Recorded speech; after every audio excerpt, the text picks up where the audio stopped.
Henderson, CGTN, Davos. Now, business and political leaders have almost completed their meetings and engagements at the World Economic Forum. The leaders will come away with high expectations that they conveyed their messages and renewed valuable connections. Well, Angela Coppola looks at the South African as well as the African perspective.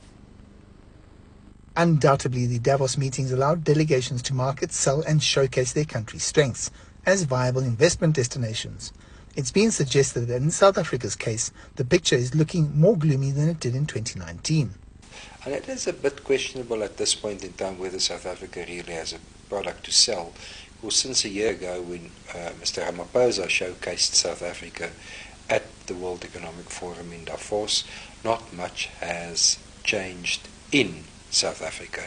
On the other hand, one group that does have a product to sell is the African continental oil and gas sector, specifically when it comes to energy and environmental impacts. It's important for Africa's viewpoint to be able to be portrayed in a manner in which is consistent with the hopes and the dreams and the desires of the African people on that particular stage. It is important to be on the table when decisions are being made, and so we do think that it's important for African leaders to be there. There's been some criticism levelled at Cyril Ramaphosa, the South African president, for not attending WEF.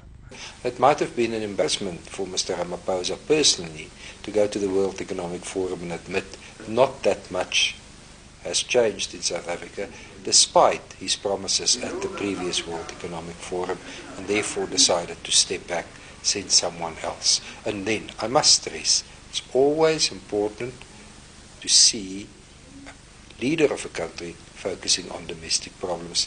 From that perspective, we must feel very positive. As the WEF meetings start winding up now, it's very important that African leaders are sitting at that table so they can share what their aspirations are and what they need. I'm Angelo Coppola for CGTN in Johannesburg, South Africa.